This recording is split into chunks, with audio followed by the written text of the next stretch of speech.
Basado en ello, ¿cuáles son esos errores más comunes que cometen los líderes cuando intentan al menos transformar su empresa, pero sin haber pasado por un proceso primero de cambio de forma de pensar en su estructura como tal? A ver, yo creo que yo he visto una combinación de tres cosas diferentes que terminan fracasando, ¿no? O sea, por un lado he visto empresas que dicen, tenemos que innovar. Entonces salen y compran un curso de innovación, los ponen a hacer unos días afuera de la oficina en los que todos van en tenis, hacen collares con pasta como cuando estaban en el kinder y se sienten súper innovadores. Luego regresan a la oficina y a veces hasta ponen una oficina afuera de su propio campus que se ve como Google, ¿no? Donde la gente va a trabajar en tenis, que no tiene nada que ver con el corporativo para que la innovación no sea matada por el corporativo, pero realmente no logran sacar muchas cosas porque pues la gente que está operando no es gente que está en el contacto con el negocio. Y entonces como que se obsesionan por tener innovación radical, pero se les olvida que la innovación tiene que venir al servicio del cliente y que tiene que venir al servicio de lo que se necesita para que el cliente quiera pagar más por lo que están ofreciendo. No es la compañía más innovadora la que gana, sino la compañía que sirve al cliente como él quiere, ¿no? Porque pues innovación yo puedo voltear y decirte, vamos a usar un rayo láser para matar a una mosca. Lo más tecnológico que hay, pero tan efectivo como usar un matamoscas o un cuaderno. Bienvenidos a Finanzas en Automático, el espacio donde exploramos cómo la tecnología y la automatización están apoyando a transformar la gestión financiera de las empresas. Si buscas herramientas para convertir tu flujo de caja en el motor de crecimiento de tu negocio, este es tu lugar. Suscríbete al podcast y no te pierdas los próximos episodios.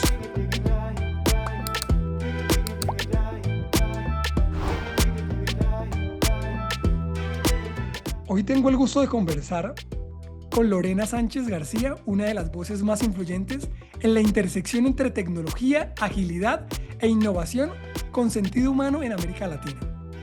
Con una trayectoria que combina tanto experiencia ejecutiva en corporativos globales y unicornios tecnológicos, Lorena ha liderado transformaciones complejas desde lo estructural, pero también desde lo cultural.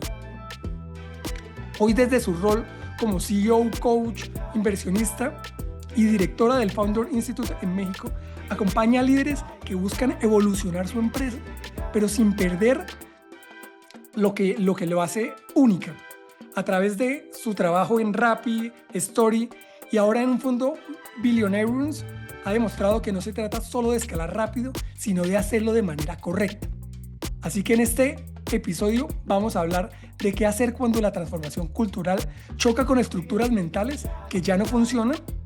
Por otro lado, ¿qué distinguen a los líderes que construyen equipos autónomos frente a los que delegan simplemente tareas? El por qué muchas empresas fallan al implementar inteligencia artificial por no empezar con la pregunta correcta, y cómo usar la tecnología para anticipar todo el tema de burnout y detectar quiebres culturales en aras de poder rediseñar desde la raíz como tal. Entonces, si crees que ninguna estrategia funciona sin una cultura que la sostenga, aquí encontrarás claves para transformar tu empresa desde la raíz con agilidad, tecnología y liderazgo muy consciente. Bienvenida, Lorena, qué gusto tenerte aquí en Finanzas en Automático. No, a ti, Edgar, qué gusto estar acá. Bueno, quisiera empezar por tu propia transformación. Has vivido en el mundo corporativo el hipercrecimiento de grandes unicornios y ahora acompañas a CEOs en procesos de reinvención profunda, incluso a emprendedores que están tratando de innovar y de poder llevar a cabo todas esas ideas grandiosas que tienen a la realidad. Sin embargo, me gustaría poder entender qué momento marcó el giro en el que decidiste dejar de operar, digamos, desde lo externo, trabajando en grandes corporativos o en corporativos o en empresas con mucho potencial, ahora hacerlo desde el otro lado, ya como coach y estrategia de mucho más alto nivel para apoyar a estos emprendedores y empresarios. Pues mira, te cuento, básicamente mi carrera ha sido varias reinvenciones. La primera fue, como tú decías, esta parte de trabajar en corporativos y corporativos de diferentes tipos, ¿no? Desde Fortune 500 como un L'Oreal, las Expansión 100, que son como las más reconocidas en México como un Cemex, a reconocidas a nivel LATAM como Natura. Y después de ahí, pues mucho del cambio fue cuando me invitan los de Rocket Internet a ser parte del equipo que iba a ser Linio en América Latina. Y pues Linio pues fue como esa primera tienda en línea que luego compró Falabella. De ahí pues obviamente operar en Rappi y mucho de lo que aprendí en Rappi era como lo que había aprendido en Cemex, pero vivido de una forma en esteroides, ¿no? O sea, muy Silicon Valley, muy creernos la que podíamos construir algo genial desde América Latina. Y después viene como esta tercera derivada que es empezar a aplicarlo, porque incluso en startups no necesariamente todas nacen con ese tipo de mentalidad, que era por ejemplo lo que pasaba en el caso de Story. Y una vez que lo hice en Story fue como el, a ver, ya había trabajado en transformación digital en Cemex cuando había empezado mi carrera y como que me había dado cuenta que había esta parte de que si la mentalidad no acompañaba la tecnología, el resultado no necesariamente venía. Y cuando había estado en Rappi, había hecho un proceso de coaching con el coach de Simón, que es un coach muy famoso de Silicon Valley que inventó una metodología y me cambió la vida y dije, yo quiero hacer esto también. Entonces me empecé a certificar como coach y empecé a acompañar procesos a la par que construía una startup de inteligencia artificial que se llamaba Erudit. Y pues justo en Erudit lo que hacíamos era ayudar como esta parte de la mentalidad, pero teniendo como toda la data con la inteligencia artificial. Y fue como el, ¿cómo hacemos para que el proceso de cambio pueda acompañar también a las personas? Y pues justo hoy lo que hago es una combinación entre coaching y consultoría, donde voy ayudando a los CEOs a que vayan haciendo esos cambios, pero que los puedan implementar hasta la persona más junior de su equipo. Bueno, eso que compartes habla de un liderazgo y como muy bien decías que te has reinventado más de una vez y no desde quiero pensar que no desde del ego mismo, sino desde un aspecto mucho más consciente. Y me llama la atención cómo esa transición también te ha permitido ver algunos patrones, quiero pensar en diferentes industrias. Basado en ello, ¿cuáles son esos errores más comunes que cometen los líderes cuando intentan al menos transformar su empresa, pero sin haber pasado por un proceso primero de cambio de forma de pensar en su estructura como tal? A ver, yo creo que yo he visto una combinación de tres cosas diferentes que terminan fracasando, ¿no? O sea, por un lado he visto empresas que dicen tenemos que innovar.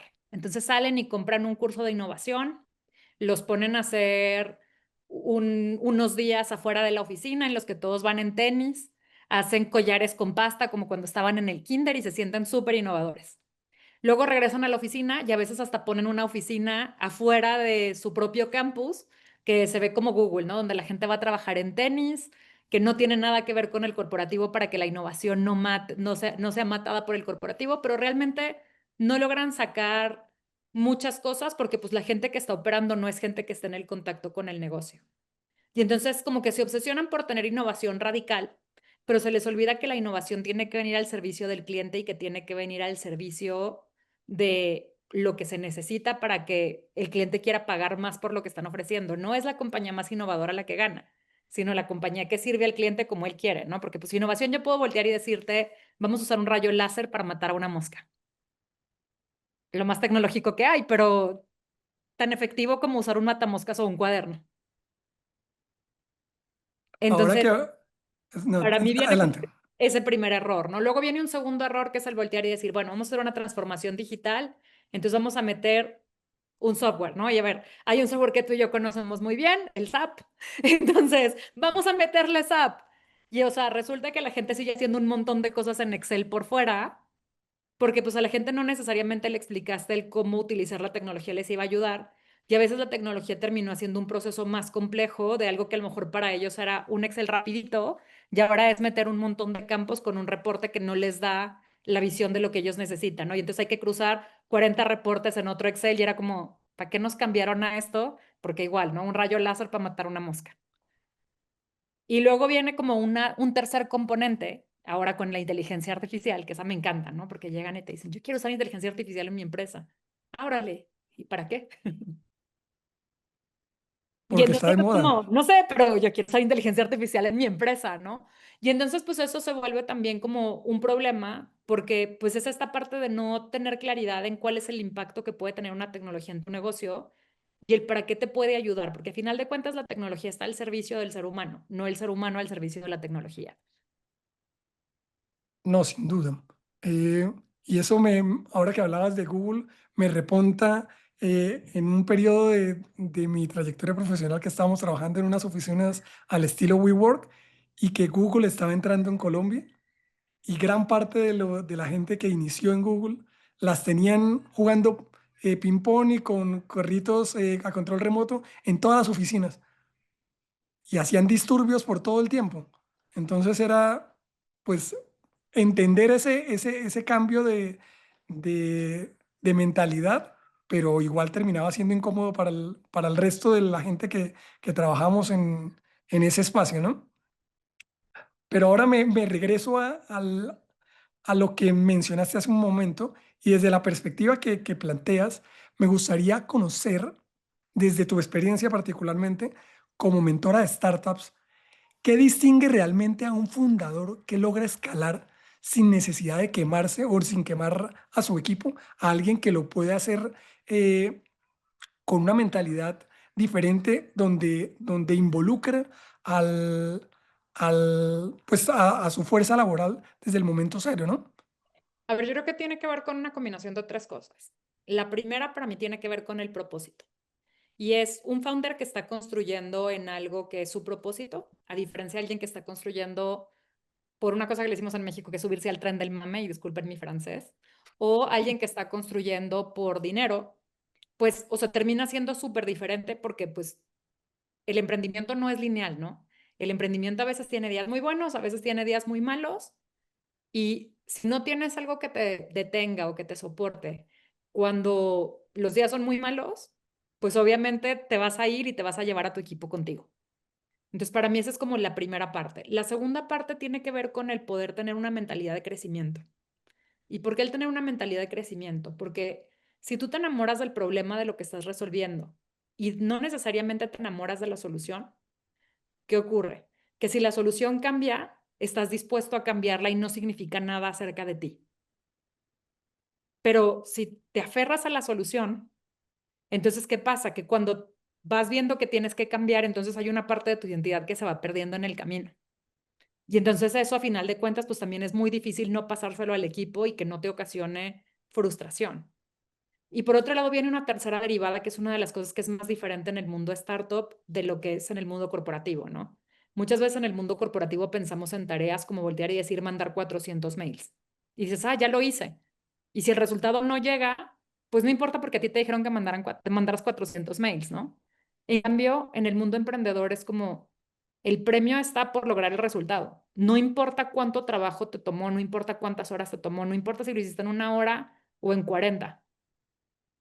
El premio está en que logres mover esa aguja, ¿no? Que es como le decimos nosotros a que se vaya moviendo esa métrica del resultado, que el resultado se vaya dando.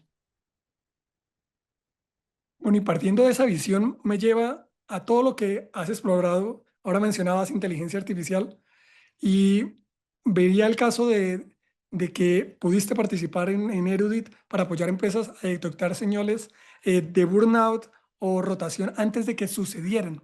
Si bien entiendo que esto fue un proyecto de hace un par de años, quiero poder traer esto a colación y con esto en mente, ¿qué usos de inteligencia artificial te entusiasman y cuáles te preocupan basado en esto dentro del liderazgo empresarial? A ver, yo creo que hay muchas cosas que me entusiasman acerca de la inteligencia artificial, ¿no? Porque hay muchísimas tareas que son repetitivas que pueden hacer que ahorres tiempo. Por ejemplo, yo ahorita con el uso que hoy le doy a la inteligencia artificial, pasé de trabajar semanas de 5 días a semanas de 3 días. Entonces, esos 2 días extras que me gané, un día se volvió un día para placer y el otro día se volvió un día de creación. Entonces, ese día de creación que yo no necesariamente antes podía tener tanto espacio en mi agenda para hacerlo, pues, o sea, se vuelve realmente un multiplicador en mi negocio porque pues me da chance de ir creando nuevos productos, nuevos servicios, nuevas maneras de servir a los clientes. Ahora, cuando pensamos en inteligencia artificial, pues puede haber ciertos temas que son sensibles a lo mejor para temas de gobierno y que a veces los gobiernos no todavía tienen esa sensibilidad de cómo regularlo. Entonces, te pongo un ejemplo de lo que pasó con Erudit, ¿no? En la Unión Europea decidieron que los usos de inteligencia artificial aplicados a personas, o sea, cualquier tema de salud, cualquier tema de salud mental en psicología, cualquier tema en personas para temas de recursos humanos o en educación, son usos que están prohibidos. solamente está permitido que lo usen para seguridad nacional. Entonces, ¿qué ocurre cuando pones ese tipo de restricción? Pues básicamente, o sea, en teoría estás tratando de proteger a la gente, porque pues estás diciendo, a ver, a diferencia de las cookies donde yo te pregunto si me cedes el uso de tu data, pues cuando yo soy tu empleador, pues yo tengo poder sobre ti, o cuando yo soy una escuela, yo tengo poder sobre ti, entonces no te estoy dando realmente esa libertad para elegir. Entonces, pues, o sea, ese uso termina siendo prohibido, ¿no? Pero ¿qué ocurre? Que pues esos modelos que no estás entrenando en Europa o a los que le estás poniendo muchas trabas también en Estados Unidos, pues están entrenando en China y en Rusia. Y entonces igual están aprendiendo, igual están tomando ese tipo de decisiones. Ya que el show para mí no es el si se toma una decisión o no utilizando inteligencia artificial, porque a veces voltean y dicen, bueno, pero es que la inteligencia artificial tiene sesgos. Los humanos también los tenemos y la diferencia es que en el humano no necesariamente lo tienes documentado. Cuando lo haces con la máquina lo tienes documentado y te das cuenta que existe y entonces puedes hacer algo para corregirlo.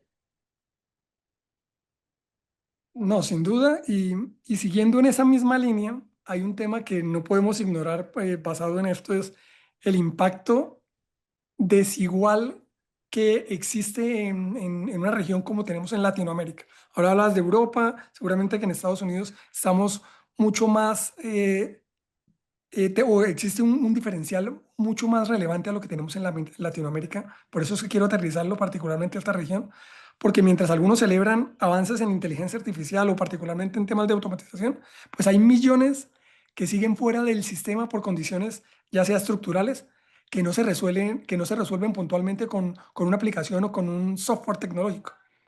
Entonces, desde tu trinchera, ¿cómo crees que se puede integrar tecnología avanzada sin necesidad de perpetuar, digamos, los mismos sesgos que hablabas hace un momento y exclusiones que venimos escuchando desde años atrás? O sea, a ver, es que el show es que no necesariamente es muy fácil hacerlo porque a final de cuentas los modelos se tienen que entrenar con data que ya existe. Entonces, si la data que ya existe, y, o sea, te pongo un ejemplo de algo que es como muy popular en el mundo de tecnología, ¿no? Por ejemplo, Amazon utilizaba inteligencia artificial para hacer reclutamiento. Entonces, había tenido unos robots para poder automatizar justo el cómo hacían el proceso de reclutamiento y se dieron cuenta que el robot tenía un sesgo hacia hombres, porque 9 de cada 10 vacantes las habían cubierto con un hombre. Entonces, ¿qué dijeron? Chin, ya no podemos usar la inteligencia artificial porque está sesgada. No, o sea, no podemos utilizarla. Es cómo le alimento datos de mujeres cuando no tengo ni siquiera esos datos en existencia en la compañía. Y si sigo dejando que los humanos tomen esa decisión, van a seguir contratando hombres. No, sin duda. Entonces, o sea, el tema es, obviamente los modelos se van mejorando con el tiempo y pues primero tienes que alimentarlos con algo y después darte cuenta que hay un sesgo y entonces empezar a trabajar en cómo corregir el sesgo, o sea, ya sea con la data que le sigues proveyendo o sea, con cambios estructurales que quieras hacer como correcciones, así como a lo mejor cuando hacías una regresión y le metías una variable para que agarrara como todas esas cosas a nivel que no eran constantes, ¿no? Y que te podían hacer que se ajustara a la curva un modelo, pues es más o menos lo mismo porque pues a final de cuentas es lo que estás entrenando, ¿no? O sea, todos esos modelos de lenguaje grandes o medianos o chicos, pues a final de cuentas todos están entrenados con data y es como si estuvieras haciendo regresiones en cada una de las líneas de lo que estás programando. No, y tomando en cuenta ese aprendizaje, me parece clave ahora hablar es de cultura organizacional, porque claramente muchos líderes aún perciben esto como algo blando o accesorio, no necesariamente todos, y es importante dejarlo claro, pero tú entiendes todo esto como un sistema vivo donde se juega buena parte del éxito o el fracaso de cualquier proceso de transformación digital en cualquier tipo de industria. Entonces, a partir de ese raciocinio, ¿cuáles son las señales más claras para ti de que una empresa ya está lista o no para hacer un cambio profundo en toda su cultura organizacional? A ver, para mí más que hacer un cambio profundo en la cultura organizacional, o sea, yo creo que tú puedes tener una cultura organizacional y tener una cultura súper fuerte, pero no necesariamente tener una cultura que te ayude a ser exitoso en el siglo XXI. Y o sea, a ver, es muy fácil, ¿no? Lo podemos ver simple y sencillamente por la idiosincrasia en las personas, ¿no? O sea, si yo tratara de gestionar un negocio de el 2025 de la manera en la que se gestionaba 1990, pues las probabilidades de que ese negocio sea exitoso van bajando, ¿no? ¿Por qué? Porque, o sea, incluso los libros de ese entonces, pues decían las cosas de una cierta forma, ¿no? O sea, en 1990 el libro de management más popular era Build to Last. Y el segundo libro era del mismo autor y era Good to Great.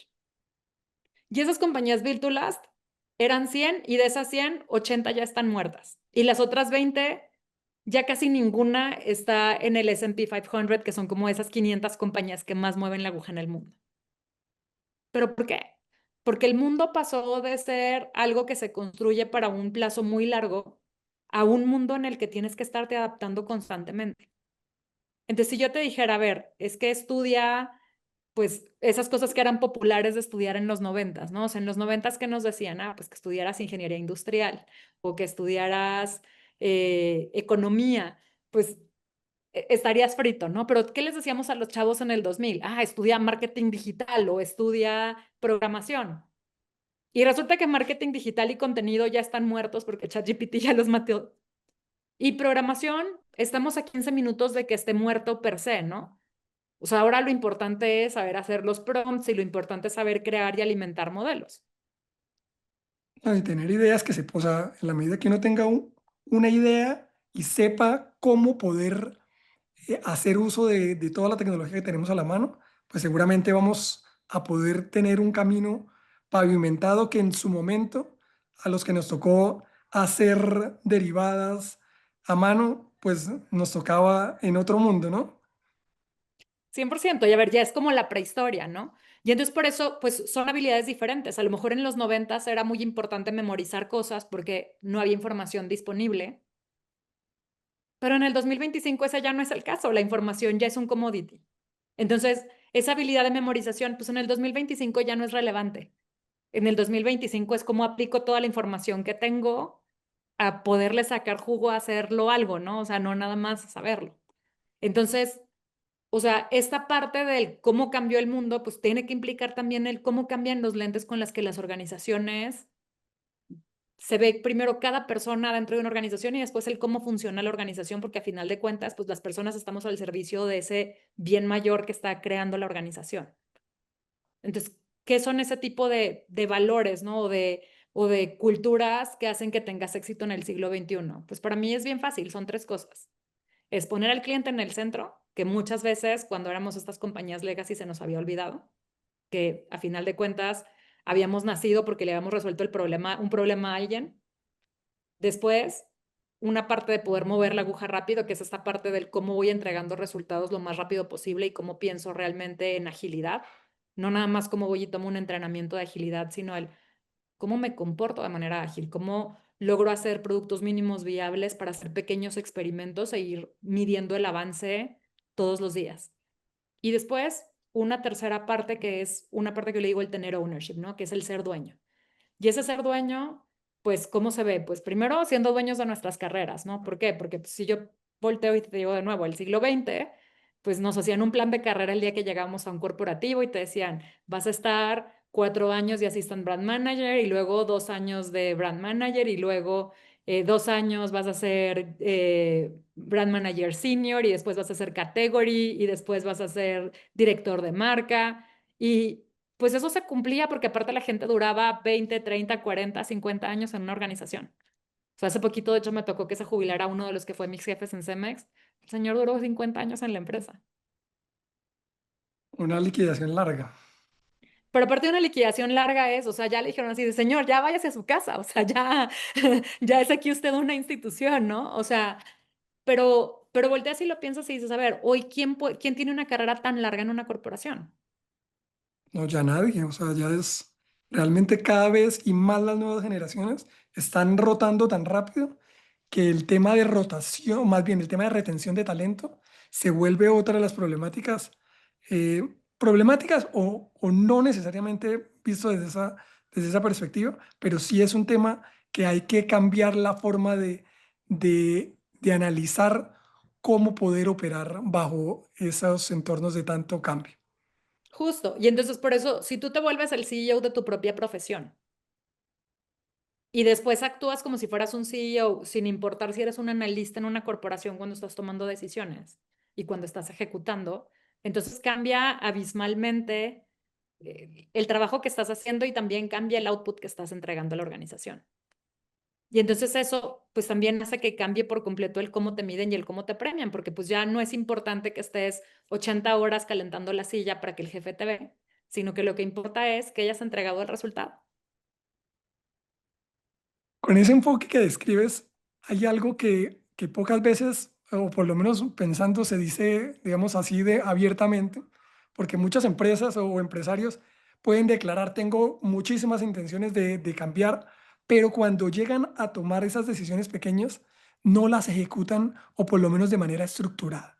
Entonces, tú que has estado, digamos, en esa primera línea donde se define si una organización está dispuesta a pagar el precio de tener esa coherencia entre querer y hacer, ¿qué tipo de decisiones operativas hoy revelan, digamos, si una empresa puede estar con el compromiso necesario con lo que realmente dice que puede valorar para poder hacer un cambio dentro de su organización?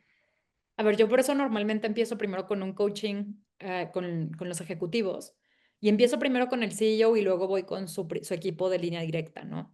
¿Y por qué es eso? Porque si no estás dispuesto a transformarte a ti mismo, difícilmente vas a transformar una organización.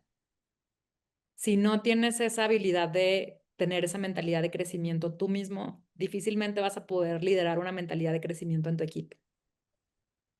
Entonces, por eso parto primero de esa parte del dónde estás, a dónde tienes que llegar para poder empezar a empujar ese cambio. Y una vez que tú mismo cambiaste y que tu propio equipo empezó a ver que ya cambiaste, entonces empiezas a arrastrar a la gente con el ejemplo, porque es mucho más fácil arrastrar a la gente con el ejemplo y con actuando de manera diferente que si yo nada más volteo y digo, bueno, a partir de mañana vamos a hacer AI first y a partir de mañana vamos a ser innovadores y a partir de mañana vamos a transformar digitalmente la organización.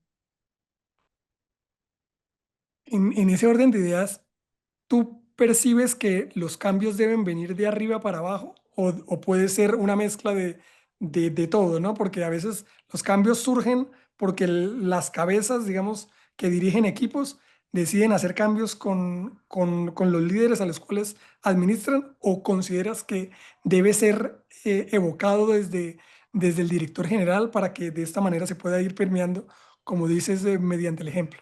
A ver, yo he visto ejemplos de cómo pasa de diferentes lados, o sea, cuando pasa de abajo hacia arriba, cuando pasa de en medio hacia arriba y hacia abajo y cuando pasa de arriba hacia abajo. Y la realidad es que para que realmente funcione tiene que ir de arriba hacia abajo. ¿Por qué? Porque si yo te dijera, si no te digo cuál es la visión de largo plazo del por qué estoy haciendo el cambio y el a dónde voy, lo que ocurre es que si los equipos de abajo empiezan a cambiar, no necesariamente terminan queriendo construir lo mismo, ¿no? O sea, ¿a qué me refiero con eso? Si yo no te digo, como compañía estamos tratando de construir un pinito de Navidad, entonces no hay esa coordinación para que todas las áreas estén creando lo mismo al mismo tiempo. Justo a eso quería llegar, y es que uno se encuentra que si bien estos líderes que puede, o sea, más bien que se tienen que percibir de arriba para abajo, muchas veces dicen quiero adoptar tecnología de punta o quiero implementar ahora inteligencia artificial, pero se ven envueltos en poder resolver primero urgencias que les van saliendo en un momento dado y pierden de lado esa visión estratégica para la cual, digamos, se ha eh, instaurado su propósito en un momento dado. Y pues el riesgo no es desperdiciar solo los recursos, sino diseñar soluciones que puedan perpetuar todos estos riesgos que han podido suscitarse en el pasado, pero ahorita de una manera mucho más rápida. ¿Qué condiciones crees que deben existir dentro de una empresa para que la tecnología y en particular, ahora que tocábamos base en inteligencia artificial, deje de ser una moda para que realmente se vuelva una ventaja estructural como tal para la organización? A ver, yo creo que fuegos va a haber siempre, ¿no? O sea, y si lo piensas es como si tú voltearas y pusieras el Waze en el coche cuando vas a una distancia y de repente diste una vuelta donde no tenías que haberla dado. Entonces, ¿qué ocurre? Pues el Waze te vuelve a decir, a ver, dale la vuelta a la manzana y vas a volver a tomar la calle, esta avenida principal, ¿no? Y lo mismo pasa en las organizaciones porque, pues sí, o sea, todas las organizaciones justo, pues parte del por qué si se escribieran esos libros de management en el siglo XXI, en el 2025, sería Build to Adapt y no Build to Last, pues esta parte del cómo te adaptas a todas esas ambientes cambiantes, ¿no? ¿Y a qué me refiero con ambientes cambiantes? Pues hace 5 años fue COVID, este año han sido las tarifas, y el año siguiente, ¿quién sabe qué va a ser? Pero lo único que sabemos y que tenemos seguro es que el ambiente cambia y que tenemos que poder adaptarnos para lograr batear esas bolas, pero no podemos perder de vista el a dónde vamos. Y a final de cuentas, cuando tú estás haciendo un buen uso de la tecnología, es cuando esa tecnología te está sirviendo justo para que esos fuegos pasen menos seguido o para que cuando pasen se extingan más rápido. No, eso claramente debe ser lo más importante antes de pensar en cualquier proceso de automatización. Si no logras transformar, digamos, el proceso per se, cualquier solución tecnológica termina siendo un fracaso porque puedes implementarla, pero el incendio se va a presentar en un momento dado por estos cambios que se suscitan tan rápido y vas a dejarlo de lado y vas a volver a decir, no, prefiero operar con el archivo antiguo como venía operando, porque ese sí me dejaba la tranquilidad de poder pensar en mi estrategia. Entonces, creo que hay que hacer un cambio de mindset y con esa mirada estratégica es importante conocer qué señales te indican si un founder o un equipo está verdaderamente listo para construir algo que vale la pena apostar más allá de las modas o las tendencias del mercado. ¿Cuáles son esas señales que consideras tú relevantes? A ver, creo que para mí es una combinación de dos o tres cosas. O sea, lo primero es, obviamente, ese founder, qué tan entrenada tiene la cabeza. Y este qué tan entrenada tiene la cabeza es esta parte que te decía de la mentalidad de crecimiento, ¿no? O sea, si es un founder que es nada más muy obstinado, pero que no necesariamente puede ver patrones y señales para poder modificar su comportamiento, o sea, es un founder que sabes que va a fracasar. ¿Por qué? Porque, o sea, adaptabilidad es el nombre del juego. Lo segundo que es importante es esta parte de cómo se basa en conocer un problema realmente más que el voltear y decir, tengo una idea, porque pues ideas, todo mundo tenemos ideas, millones de ellas en un día. No necesariamente somos capaces de ejecutar todas esos millones de ideas que tenemos, pero el show es que si no hay un problema que sea doloroso, que sea frecuente, por el que los clientes quieran pagar por resolver y hagan algo ya hoy por resolverlo, entonces difícilmente eso se va a convertir en un negocio que pueda dejar dinero, ¿no? Y entonces de ahí vamos como a la tercera derivada, que es el poder hacer esta parte de la ciencia y del arte. Porque por un lado esta parte de encontrar ese problema, pues yo creo que muchas veces termina siendo un arte y esta parte del poder medir el performance y de poder tener esa mentalidad de crecimiento es una ciencia. Y entonces cuando esas dos partes se combinan y entonces realmente tienes las habilidades para construir, ¿no? O sea, yo creo que antes, cuando yo empecé en este mundo del emprendimiento, la duda del millón siempre era, ¿será que se puede construir? ¿Por qué? Porque pues la tecnología estaba atrasada, porque pues obviamente no había tantos profesionistas especialistas en hacer tecnología, pero hoy con inteligencia artificial puedes sacar un producto sentándote jugando en Lovable 2 horas. Y ni siquiera tienes que ser un ingeniero buenísimo codeando, tienes que tener 2 milímetros de sentido común.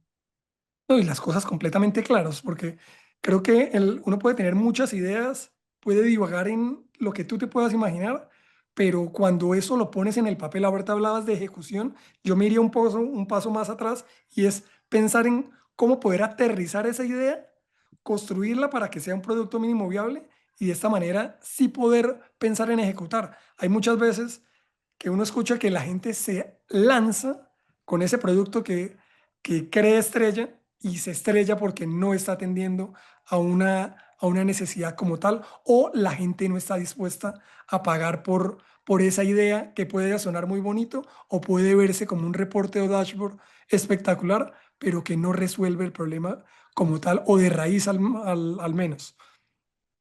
Sí, o sea, y a ver, creo que más que el que lo resuelva de raíz y de que le pegues a la primera, o sea, pegarle a la primera realmente es más raro de lo que pensamos.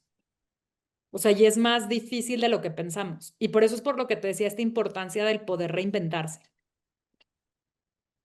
porque si no puedes hacer esa reinvención, entonces, o sea, el negocio puede estar muerto mañana, ¿no? O sea, ¿y a qué me refiero con eso?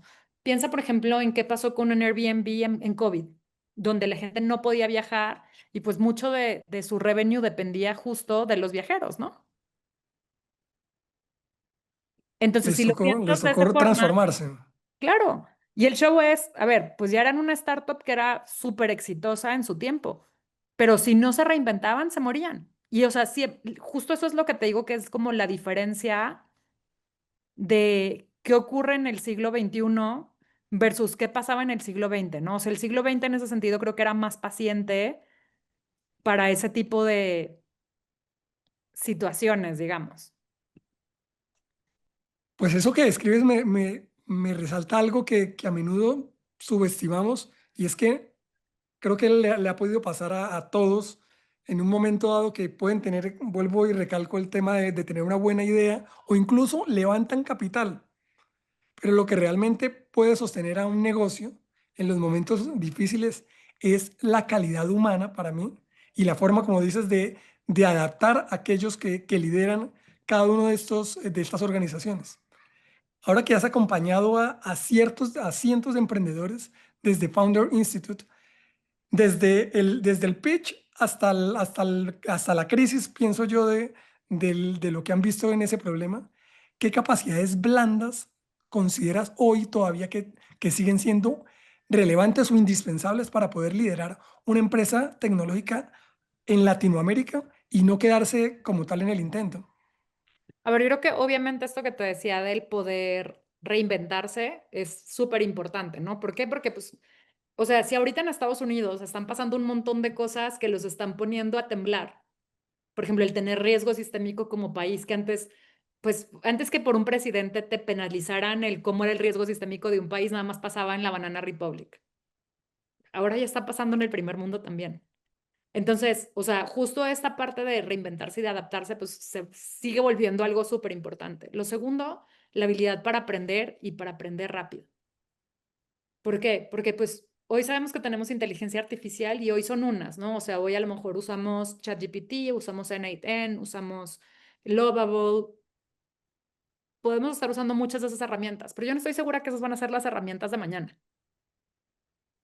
No, Entonces, y cada vez cambian, o sea, es impresionante que todos los días estás escuchando que alguien está promoviendo una nueva solución, pero teniendo este abanico muchas veces nos perdemos con tantas cosas que existen en el mercado y es importante aterrizar en lo que uno necesita, ¿no? Por eso para mí es importante uno poder conocer qué es lo que necesita y eso me pasaba particularmente y creo que a muchos de los que aprendimos Excel basados en la necesidad y no en los diferentes cursos que podíamos tomar, era cómo yo podía hacer una concatenación de un texto con otra cosa.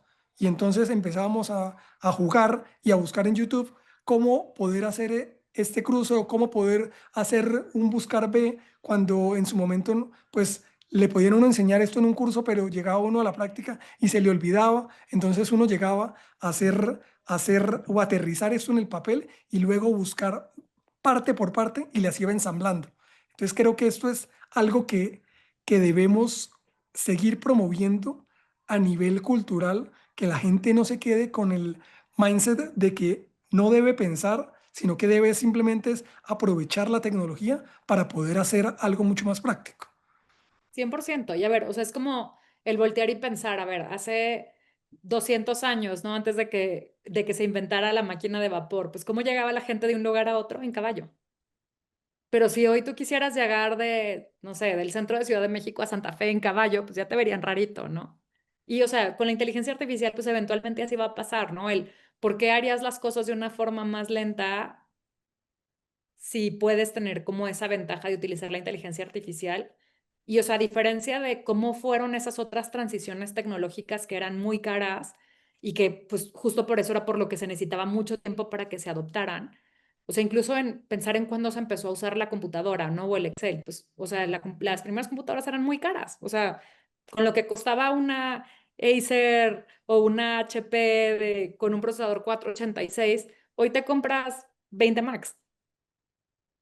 Entonces, o sea, hoy adoptar esta revolución de inteligencia artificial, o sea, ChatGPT es gratis, si lo quieres hacer de paga cuesta $20, que pues es más o menos lo que cuesta Netflix. Entonces, o sea, ya es una tecnología que está al alcance de nuestras manos y que aparte no necesita otra cosa que la habilite, ¿no? O sea, bueno, necesita una computadora o un celular, pero pues, o sea, este celular es más potente que con lo que mandaron al hombre a la luna. No, y yo lo decía y es más porque como hay tantas soluciones sobre la mesa, entonces, claro, la gente se ha volcado mucho más a utilizar ChatGPT, pero tenemos al lado a Claude y tenemos a Gemini y podemos tener diferentes alternativas para poder jugar o para poder resolver un mismo problema. Y es importante, uno, si bien puede uno jugar con diferentes herramientas, no nos podemos matar la cabeza con tantas cosas si no podemos aterrizar primero el problema como tal. 100%. O sea, y a ver, es lo mismo que pasaba en nuestros tiempos cuando nos ponían un problema en la escuela, ¿no? O sea, no era nada más que te supieras la fórmula o que tuvieras la calculadora científica o el Excel para hacerlo. O sea, si no entendías qué era lo que te estaba pidiendo el problema, pues difícilmente lo ibas a poder resolver. Y acá hay que pensarlo igualito, ¿no? O sea, e incluso con los propios modelos, pues hay que hacer ese sanity check como lo hacías cuando utilizabas la calculadora científica o el Excel para voltear y decir, oye, este resultado que me estás dando, ¿hace sentido? O sea, si está en el norte de dónde debería de estar esa respuesta. Y entonces, o sea, eso es lo que hace toda la diferencia, ¿no? Y por eso es por lo que te decía, esta parte de aprender muy rápido como habilidad y de entender cuál es el problema que estás resolviendo y por qué, y a quién se lo estás resolviendo, ¿no? Y sobre todo una pregunta que a mí me gusta mucho, que es como una de las típicas preguntas del coaching, que es el ¿para qué? ¿Para qué estoy resolviendo este problema? Porque a veces hay soluciones que se nos ocurren y, o sea, el show es que un problema tiene millones de soluciones. Y, o sea, justo lo que luego terminas optimizando es cuál es la mejor solución a utilizar dado el problema en específico desde el ángulo en el que necesita ser resuelto, Y al menor costo. por ejemplo. O Bueno, y a sea, la luz de, ir decidiendo qué restricciones le vas a poner, ¿no? O sea, si le vas a poner una restricción de costo, o si le vas a poner una restricción de tiempo, o si le vas a poner una restricción de a cuánto volumen de personas vas a servir a lo mejor, porque le vas a meter algo de escalabilidad. Entonces, o sea, esas restricciones son las que te van diciendo también cuál solución puede ser la más óptima para el problema que estás resolviendo. Pero de nuevo, partimos de cuál es el problema, ¿no? Que es como si yo te dijera, a ver, matar una mosca, problema, solución. Matamoscas, raid, electrocutarlas, las raquetas esas que electrocutan, rayo láser. no, son infinidad de cosas que podemos tener, pero es importante, como tú dices, es aterrizarlo. Y me quiero devolver ahora es al tema hablabas de agilidad. Ujú. ¿Qué distingue realmente una organización ágil y cómo poder evitar caer en la trampa de simular una transformación sin tocar puntualmente lo esencial como tal que se requiere para hacer un cambio? A ver, yo creo que son varias cosas, ¿no? O sea, muchas veces pensamos que agilidad es, ya tengo Agile y tengo Scrum como procesos en mis equipos. Y el show es que agilidad realmente es una manera de pensar, no necesariamente son nada más los rituales. Sí, los rituales ayudan y hacen que puedas hacer sistemáticamente esa agilidad, pero el show es que si no tienes esta mentalidad de pensar en productos mínimos viables, si no tienes esta mentalidad de pensar en no necesariamente cómo hacer más, sino cómo hacer de manera más eficaz, entonces pues termina siendo algo que se queda en la teoría, ¿no? Y una cosa que me toca mucho ver a veces en las capacitaciones corporativas es que la gente se vuelve experta, ¿no? O sea, les preguntas qué es un Kanban y les preguntas quién es el Scrum Master y qué significa la sesión de feedback de después de que tuviste un sprint o qué es un sprint. Y te saben decir a la medida que es, ¿no? El show es cuando volteas y les dices hay que hacer un video y hay que tardarse 15 minutos en hacerlo, ¿cuántos realmente lo pueden entregar porque no les gana el perfeccionismo? ¿Cuántos sí se dan cuenta de cómo generar un producto mínimo viable en esa tarea que les pediste? Porque, o sea, realmente lo que quieres es ese cambio de mentalidad, no nada más quieres que la gente repita como merolico teoría. Aunque interesante forma de verlo y yo soy fiel creyente, como decías, para mí lo perfecto es absolutamente enemigo de lo práctico y por ende es importante uno, si bien tratar de hacer todo de la mejor manera, en un momento dado uno debe ser mucho más racional y práctico para poder resolver las cosas ante los cambios que se van suscitando en cualquier problemática día a día. 100%. Y, o sea, y por eso es por lo que te decía esta parte de la mentalidad, ¿no? Porque, o sea, cambios es el nombre del juego en este siglo. Y entonces, justo esa agilidad, pues es lo que es una de esas habilidades que nos hace adaptarnos al cambio de una manera más eficaz.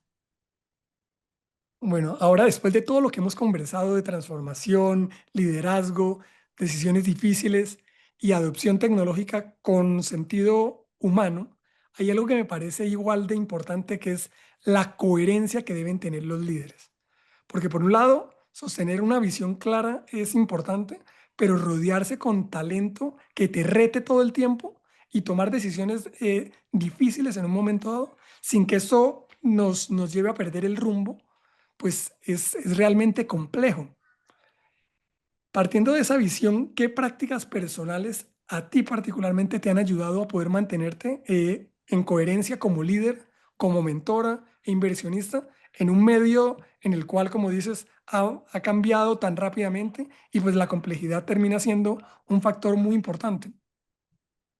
A ver, yo creo que es una combinación de varias cosas, ¿no? O sea, uno es desde el cómo piensas en construir tu equipo. Por ejemplo, nosotros en Rappi teníamos mucho esta visión de operar como Avengers y no como Superman. Y eso es abismalmente diferente a cómo operaba un corporate, ¿no? ¿A qué me refiero con eso? Si tú operas como Avengers, eso quiere decir que en cada función te traes a una persona que es 100 veces mejor de lo que tú eres. Cuando tú eres Superman, tú eres el más fregón de la empresa. Y entonces, ¿cuál es la bronca? Que la barra, pues la empresa nunca va a crecer más allá de lo que tú creces. En cambio, cuando traes a gente más fregona, pues eso te ayuda a que realmente crees esa diversidad de pensamiento y a que puedas tener esa diversidad de soluciones. Entonces, es muy diferente una compañía que puede tener esa diversidad, pero pues eso necesita ciertos valores, ¿no? Por un lado, pues necesitas esta humildad de voltear y decir, no me las sé todas. Lo segundo es, pues necesitas mucha capacidad de escucha, porque pues a veces te van a decir cosas con las que no estás de acuerdo y que no están padres. Necesitas poder tener también esta habilidad para dar y para recibir feedback, ¿no? Y muchas de las organizaciones a veces son muy tímidas con ese tema del feedback. Yo me acuerdo cuando trabajaba en corporate que te decían, te tengo que dar un feedback, pero así como si Un fuera lo secreto. peor del mundo, ¿no? Y un secreto. Y es como, pues es bien diferente desde el dónde te dan feedback. Por ejemplo, en el caso de Rappi, ¿no? ¿Cómo dábamos feedback? Pues primero te dábamos feedback sabiendo que podías hacerlo mejor. Segundo, sabiendo que tenía que ver con lo que estabas haciendo y no necesariamente con quién eras como persona. Y tercero, o sea, siempre era como esta parte del cómo si tú haces eso diferente va a poder tener un mejor impacto en la compañía. Justo esto que te decía del poder tener ownership, del pensar y actuar como dueños y en ti como profesional, ¿no? Y entonces, pues eso hace bien diferente el que recibas feedback y aparte el que puedas empezar a implementar soluciones para ese feedback que te dieron. Ahora que estabas hablando de pensar como dueño, recientemente platiqué y tuve en el escenario aquí en Finanzas en Automático a Leo Piccioli, un argentino que ha creado un método y justamente habla de eso, ¿no? Es sé tu propio CEO y habla de cómo realmente tiene uno que, digamos, llevar una metodología en el cual elimina todo lo que no sirve, digamos que es el proceso de transformación. Por otro lado, habla de automatizar lo que se puede o lo que realmente no te genera valor y luego, o más bien, lo que puedes hacer de manera recurrente y luego terceriza o delega todo lo que no te genera valor a tu core business. Entonces, es importante poder cambiar ese mindset para que la gente cada vez tenga ese ownership que mencionas y pueda pensar, independiente que sea o no sea un CEO, sino que se convierta su mentalidad en un verdadero director general de su propio negocio, de su propia vida. Sí, 100%. Esto que te decía de, o sea, a final de cuentas, pues siempre tienes a Lorena Inc. o a Edgar Inc. O sea, y entonces esa corporación es, ok, cuáles son esos valores que tú tienes como persona y cómo esa ética de trabajo que tienes, pues se traduce al cómo sirves a tus clientes, al cómo les resuelves, a qué tareas tomas, pero también a de qué aprendes, con qué frecuencia aprendes y cómo vas aplicando lo que estás aprendiendo. No, escucharte hablar de cómo sostienes esa coherencia en lo cotidiano, particularmente, muestra que liderar realmente no es solo, por un lado, tomar buenas decisiones, sino también cuidar cómo se llega a ellas, ¿no? Que eso es un tema ético y que parte de los valores que tenemos como seres humanos. Sí, y que a ver, creo que eso también es parte de lo que es bien diferente entre el siglo XX y el siglo XXI, ¿no? En el siglo XX se obsesionaban mucho con que había que tomar buenas decisiones. En el siglo XXI hay que tomar decisiones. Y una vez que decidiste, si no funciona, iterar. Y si No, y funciona, qué no bueno. quedarnos con el sinsabor de si la tomé bien o no la tomé bien. Yo soy más creyente de que las decisiones son decisiones. Uno tiene que tomarlas en un momento dado con las hipótesis que tenga a la mano en ese momento. Que después Siempre, tenga consecuencias, sí, pero uno queda con la tranquilidad de que tomó una decisión con lo que mejor podía tenerla, podía hacer en ese momento. 100%. Y por eso es por lo que te digo esta parte de la agilidad y de la mentalidad de crecimiento, ¿no? Porque es como a ver, antes era importantísimo tener la mejor decisión, sí. ¿Por qué? Porque no pensábamos en iteraciones, ¿no? O sea, si yo vuelto y te pongo el ejemplo de Microsoft Office, ¿no? Pues tu Microsoft Office era un disquito, a veces un disquito pirata, que salía una vez al año, una vez cada 2 años. Pero pues, hoy sabemos que todos los sistemas operativos empujan código nuevo cada 15 días. Entonces, por qué tener que entregar algo hiper perfecto, hiper pensado con un super business case por atrás? Cuando puedo voltear a hacer un experimento y ver si jala o no jala, porque, a ver, siempre los proyectos en papel, en el Excel dan que todos son unicornios de $1 billón. Pero la bronca es que Pero en ejecución casi ninguna da $1 billón. Pero eso es importante, digamos, desde tu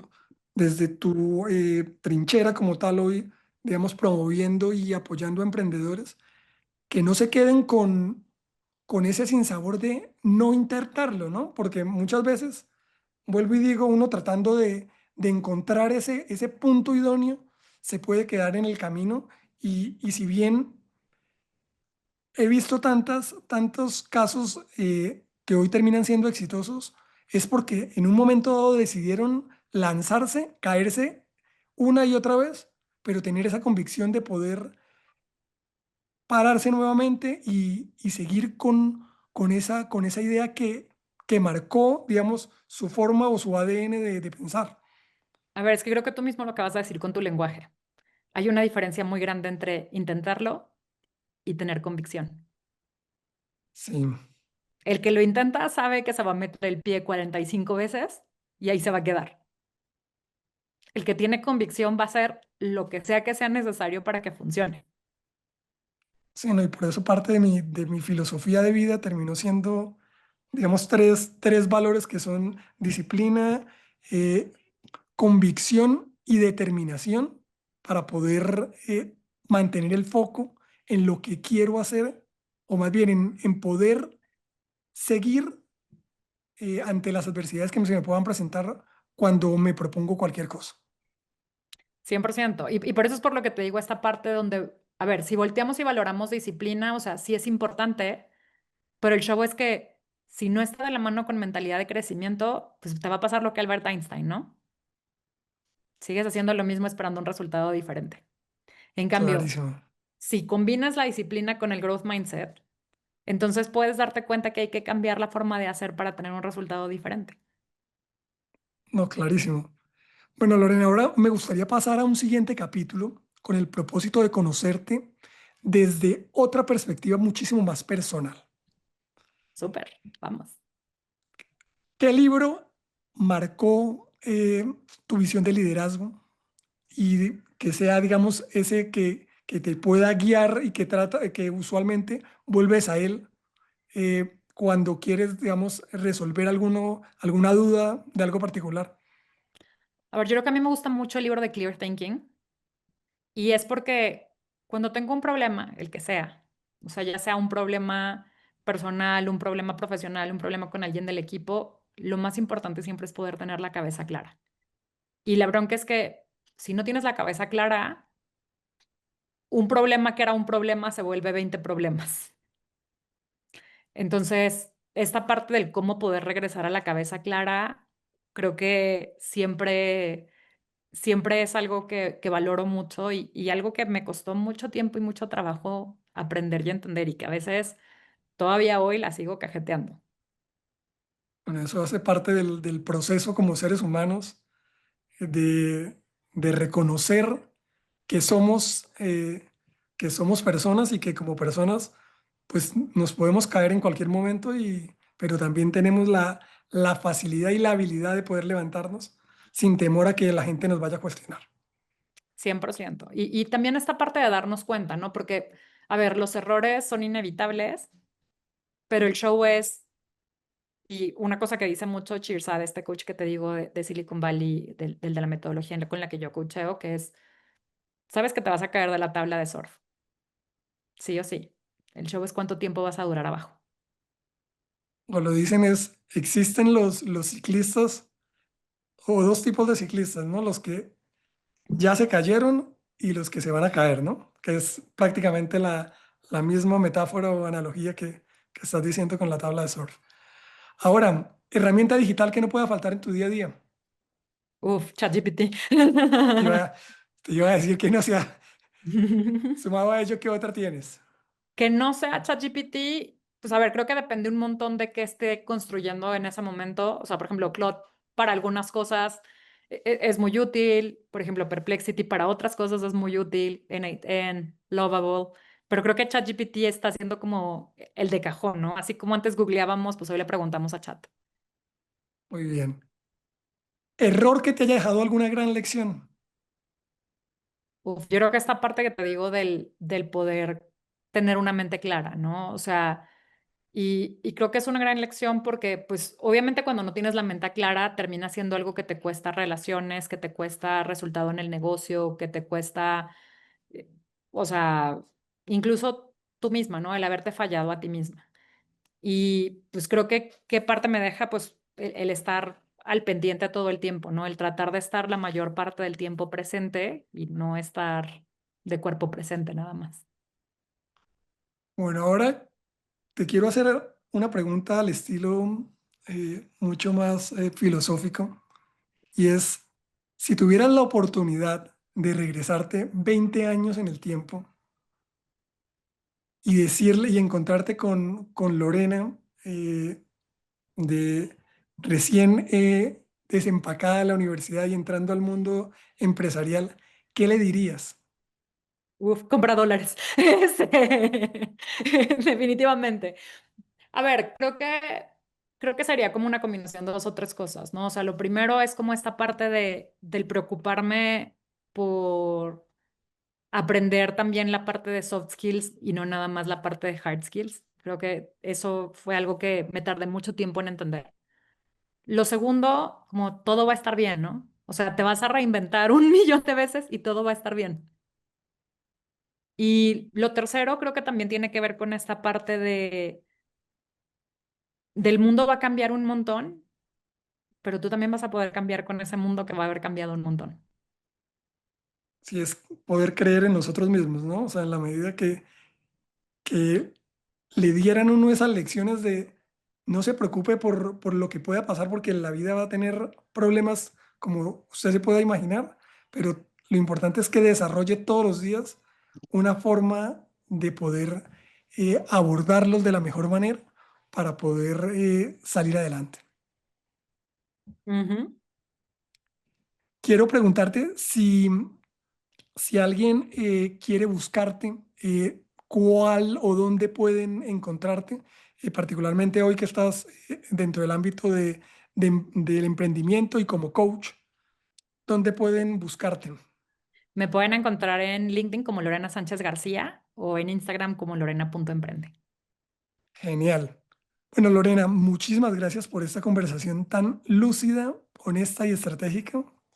No solo nos ayudiste a entender hoy cómo se lidera la transformación, particularmente desde la coherencia, sino también a usar la tecnología de manera inteligente sin perder el sentido práctico ni la visión que se debe tener de fondo cuando se quiere o se pretende hacer un cambio transformacional en cualquier organización. No, muchas gracias, Edgar. Y bueno, te esperamos en Founder Institute. Seguro que ahí estaré. Bueno, muchas gracias. Chao, chao. Hasta aquí llega este capítulo de Finanzas en Automático. No olvides suscribirte al podcast para no perderte los próximos episodios y compártelo con aquellos interesados en conocer cómo la tecnología está revolucionando la gestión financiera empresarial. Recuerda que puedes seguirme en mis redes sociales como Edgar Luna y nos vemos hasta la próxima.